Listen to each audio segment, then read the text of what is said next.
Germany's chancellor is facing a political storm at home and abroad. Friedrich Merz is under fire over his push to seize frozen Russian assets to fund Ukraine. Opposition parties warn the move risks escalation and legal fallout across Europe. In Berlin's Bundestag, criticism came fast and fierce. Tino Chrupalla, co-chair of the Alternative for Germany party, slammed Merz's position. He said the Ukraine conflict was never Germany's war to fight. Chrupalla accused EU leaders of expropriating Russian state property. He warned transferring those assets to Ukraine would only add fuel to the fire. He said it is easier to spend other people's money than protect German interests. The AfD leader insisted his party would never back confiscation plans. He argued the move directly contradicts the needs of German citizens. The debate exposed deep divisions inside Germany's parliament. Merz, however, has doubled down. On December 17th, he urged the EU to decide on confiscation. He said financial aid alone is no longer enough for Ukraine. Merz claimed frozen Russian assets could fund Kyiv's army for 2 years. That proposal has triggered alarm across several EU capitals. This is what it's about. To make it absolutely clear to Russia that the continuation of this aggressive war is utterly senseless. The utilization of these funds, in our assessment, would finance the Ukrainian army for at least 2 more years. We do not intend to take this step. And let me state this very clearly, but for me, to prolong the war. We want to take it to bring this war to an end as quickly as possible, ladies and gentlemen. I am aware of the concerns of many governments within the European Union. I am particularly aware of the concerns of the Belgian government, in whose country a large portion of the frozen assets are located, and I take these concerns very seriously. That is why we are consulting and why I am consulting with our partners to address these concerns. The Commission's proposal, ladies and gentlemen, is, in my assessment, in full accordance with international law and also in accordance with our international obligations. It is not enough that we dry up the revenue streams of the Russian war machine with further sanctions. It is not enough that we continue our financial support for Ukraine in Europe as before. It is not enough that we throw our entire political weight into the scales of peace negotiations. All of this we are undoubtedly doing. But clearly, the pressure on Putin must still increase further to move him to serious negotiations.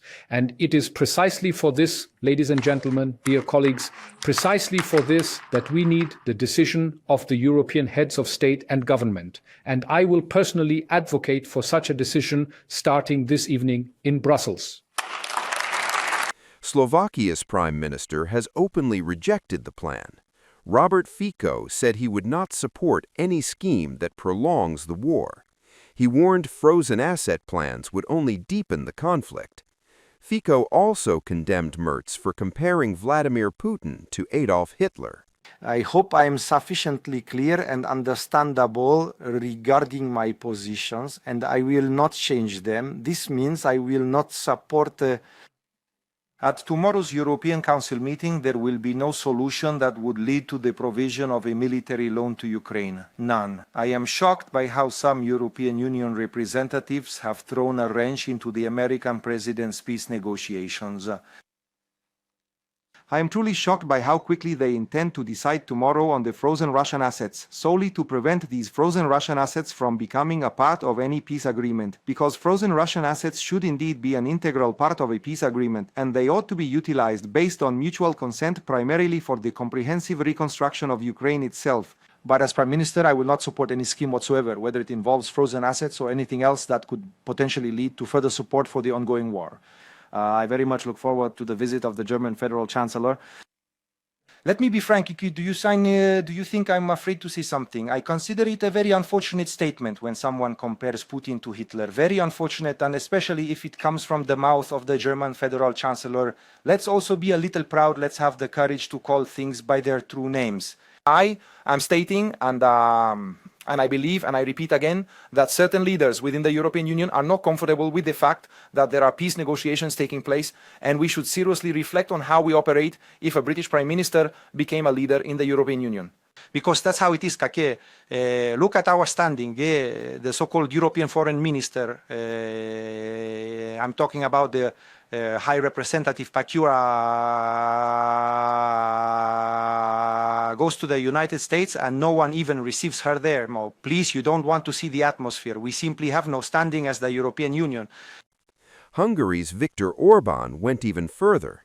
He accused EU leaders of cheating and pushing reckless policies. The row now threatens unity ahead of a crucial EU summit. So, there is an illusion which was supported by you anyway, or many of you, in the recent 2 or 3 years. So you created, together with the liberal politicians and Brazilian bureaucrats, that there is a possibility to support a war financially in Ukraine without getting the money out of the pockets of the citizens of the European Union. It was a cheat. You are cheated. I mean, Westerners, you are cheated. In Central Europe, nobody has thought it seriously. We are not stupid. We think that if you would like to finance a war, you have to pay for it.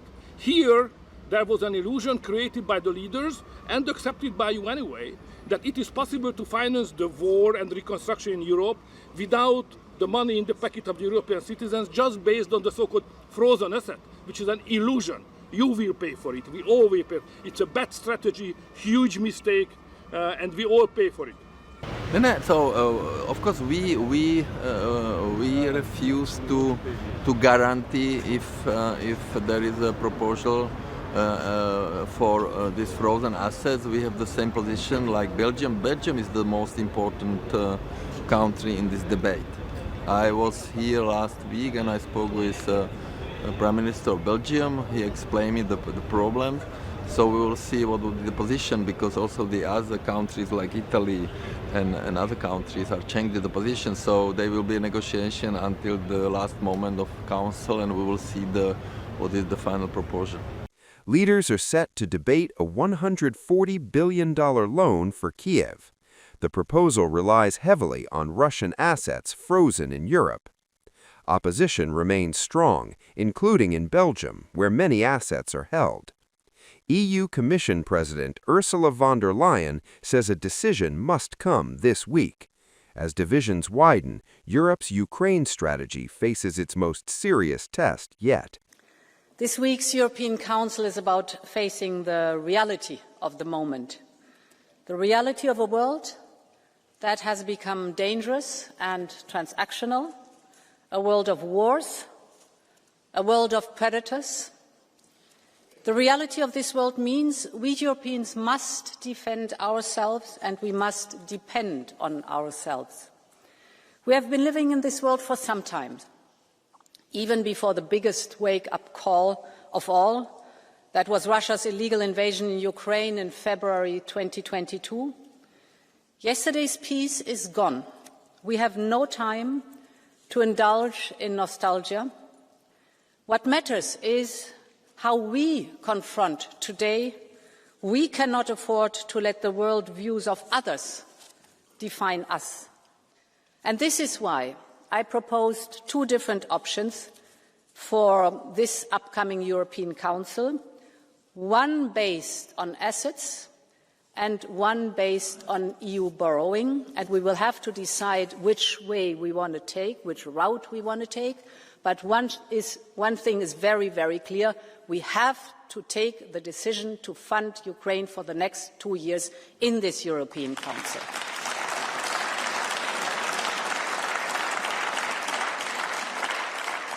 And we have already done one very important step. Last week, we agreed on the sustained immobilization of Russian assets. And this is a decisive step that sends a very strong political message. It means that the Russian assets will remain immobilized until we decide otherwise, until Russia stops the war, and until Russia pays duly reparations to Ukraine for the damage that is done. And with the assets immobilized, indefinitely. This is also about strengthening Ukraine's ability to secure a real peace, one that is just, one that is lasting, and one that protects Ukraine and Europe.